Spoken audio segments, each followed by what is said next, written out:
January 30th, 1943. 10 o'clock hours. The 10th anniversary of Hitler's rise to power. Hermann Göring is rehearsing his big radio speech in full uniform, medals clanking like wind chimes. On the table in front of him sits a captured RAF recognition manual open to a new page.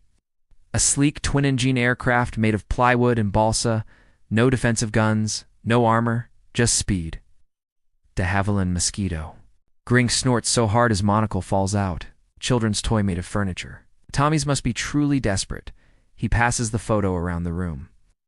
General Field Marshal, Erhard Milch, General Loburst, Hans Jaschonek, everyone laughs. Hitler himself, when shown the picture later, waves it away. Wood will never stand up to our fighters. Let them come. That same morning, 800 miles away, at RAF Marham, Norfolk, 6 unmarked Mosquitoes of 105 Squadron are being loaded with 4 500-pound bombs each. No fighter escort. No guns. Just a thin layer of glue and plywood between the crews and oblivion. The lead pilot, Wing Commander Hugh Gordon, Malcolm already a posthumous VC holder, is dead. His seat is taken by a quiet 27-year-old named Squadron Leader Reggie Reynolds. Reynolds checks his watch, looks at his navigator, and says only one thing. Today we ruined Göring's birthday. At 10:47, the 6 wooden aircraft take off into a gray English sky. Destination, Berlin. January 30th, 1943. 11:18 hours. Berlin, 26,000 feet. The city is packed for the parade. Every street around the Reichstag and the Brandenburg Gate is jammed with gray uniforms, swastika banners, marching bands warming up. At exactly 11:20, Göring is scheduled to begin his live nationwide broadcast from the steps of the Air Ministry. 6 tiny specks appear on the northern horizon, too high and too fast for the flak predictors to track properly. The Luftwaffe dayfighter controller at Dobritz stares at his radar screen in disbelief. 6 bandits, 450 miles per hour indicated. No, 460. They are wooden Mosquitoes. He screams for every available fighter to scramble. Too late. Squadron Leader Reggie Reynolds pushes the throttles of his unarmed BMK-4 forward until the Merlin engines howl. The airframe literally glued together in a furniture factory shudders but holds. At 11:21, the first pair of Mosquitoes dive straight down the Wilhelmstrasse at rooftop height. Engines screaming like banshees, the crowd on the street looks up and freezes. For 500-pounders tumble out in perfect stick. The Air Ministry's brand-new annex explodes in a fountain of glass and concrete. Göring is mid-sentence on the microphone when the blast wave rips the windows out behind him. The live radio feed cuts to dead air across the entire Reich. The second pair streaks over the Reichstag itself, dropping bombs so close that shrapnel peppers the giant swastika banner hanging from the dome. The third pair roars down onto Den Linden at 50 feet, so low that German soldiers dive flat as the shadows of the wooden aircraft flash over them. In 90 seconds, the 6 Mosquitoes are gone, climbing back into the clouds at 420 miles per hour. Not one is even scratched. Every Bf-109 and FW-1090 scrambled from Berlin airfields arrives exactly 7 minutes too late. They circle an empty sky while the city burns below. Back in the shattered studio, Göring stands covered in plaster dust, face purple, screaming at anyone in reach. Wooden aircraft, wooden. How is this possible? That night, every German listening to the radio hears only silence where the Reichsmarshal's triumphant speech was supposed to be. Instead, at 19 o'clock, a short announcement. Technical difficulties prevented today's broadcast. Across Britain, the BBC cuts into programming with a single sentence. This morning, Mosquito aircraft of the Royal Air Force successfully attacked military targets in Berlin. The laughter that began in Göring's office ends in the sound of air raid sirens over the capital. On Hitler's birthday, April 1943, 20 to 47 hours. Somewhere over the Ruhr, the sky is supposed to belong to Oberstleutnant Hans-Joachim Jabs and his elite NJG-1 night fighters. Tonight it belongs to 4 specks of balsa and glue, traveling at 415 miles per hour. Squadron Leader Leonard Cheshire, future VC, already a legend, leads 105. Squadron's first low-level precision raid on the Phillips radio valve works in Eindhoven. They cross the Dutch coast at 50 feet. So low, the prop wash flattens the grass. Flak gunners never see them coming. Cheshire drops for 500-pounders with delay fuses right through the factory roof at 012. By the time the first siren wails, the Mosquitoes are 80 miles away, climbing into the dark like ghosts. Back in Berlin, Göring receives the damage report at 3 o'clock. Production of every German radar and proximity fuse is halted for 6 crucial weeks. He throws a crystal decanter against the wall and screams, 1,000 marks in gold for every Mosquito brought down. The bounty climbs to 100,000 Reichsmarks. It is never claimed. Summer 1943. Mosquitoes of 139 squadrons start nuisance raids. 2 or 3 aircraft appear over Berlin at random times. Drop a few bombs and vanish. The entire city's air raid system has to stay on alert 24 hours a day. Factory workers lose shifts. Sleep becomes a rumor. One night in August, a single Mosquito piloted by Wing Commander John de Lacy Wooldridge flies the length of Unter den Linden at 200 feet. Drops a bomb directly outside Göring's ministry, then loops around the Siegessäule, just for fun before heading home. German radio the next day claims heavy bomber formations repulsed. Berliners know better. By September 1943, the numbers are undeniable. 105 and 139 squadrons have flown over 1,200 sorties.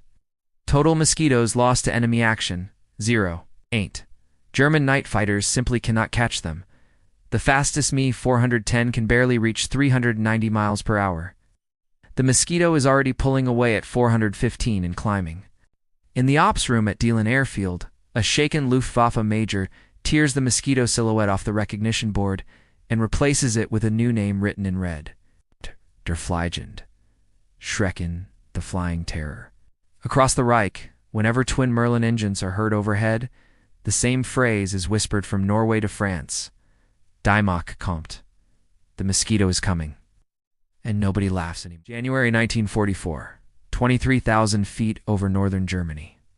The temperature is minus 50 degrees Celsius. A brand new Mosquito FBI of 418 Squadron RCAF, flown by Wing Commander Russell Russ Bannock, streaks south at 437 miles per hour on one engine deliberately throttled back, just to see if anyone can catch him. No one ever does. By early 1944, the Mosquito has become 3 nightmares in one airframe, the Pathfinder. 8 groups 105 and 109 squadrons now fly ahead of every major RAF bomber stream. They drop target indicators with such precision that even Harris admits, one Mosquito is worth 50 Lancasters for marking. On the night of 31st March 1944, during the disastrous Nuremberg raid, only the Mosquito Pathfinders return untouched while 95 heavy bombers burn below. The Night Intruder. 100 group Mosquitoes fitted with Perfectos and Serrate radar homing devices hunt while German night fighters over their own airfields. Flight Lieutenant Brance Burbridge and Bill Skelton shoot down for Ru 88s in a single night, February 1944, land with fuel to spare. They finish the war with 21 kills, all at night, all in a plywood aircraft. The Day Raider. When the P-51 Mustang finally reaches Europe in strength, many American pilots are shocked to discover the fastest Allied aircraft over Germany is still the wooden RAF Mosquito. On the 18th of April 1944, a single 140-wing Mosquito photo reconnaissance aircraft flies from England to Berlin, circles the city for 22 minutes taking pictures, and returns home without ever being intercepted. Top speed recorded 439 miles per hour at 28,000 feet. The Luftwaffe's fastest operational fighter, the Me-262, is still months away. Göring issues a standing order. Any pilot who shoots down a Mosquito will be awarded the Knight's Cross on the spot. By the end of 1944, the order is quietly canceled. It's not enough medals left. Total Mosquito sorties by December 1944, 39,786. Total loss, 2 enemy fighters, 4-4. The kill ratio is so absurd that some German pilots begin refusing to take off when Mosquitoes are reported. One captured Jagdflieger sums it up in interrogation. We stopped chasing them. It was like trying to catch the wind with a butterfly net. In the Reich Chancellery, Hitler finally stops laughing about the wooden toy. He starts screaming about it. 21st of March, 1945. 11:21 hours. Copenhagen, Denmark. The streets are quiet under a pale spring sun. Inside the 6-story shell house Gestapo headquarters for all Denmark, 26 captured resistance leaders wait in the attic to be executed the next morning. 9 Mosquito FBV is of 140 wing 2 from 464 RAAF, 3 from 487 RNZAF, 4 from 21 Squadron RAF crossed the Danish coast at wave top height. They have flown 110 miles over the North Sea at 50 feet to stave off radar. Their target is so small that even a single bomb 20 yards off will kill the prisoners they came to save. Squadron leader Ted Seasmore leads the first wave. At exactly 11:24, the Mosquitoes pop up over the rooftops of Copenhagen like hornets. They attack from 3 directions at once, engines screaming at full boost. The first aircraft drops for 500-pounders with 11-second delay fuses straight through the roof. The building erupts in flame and dust. French school next door is accidentally hit by debris.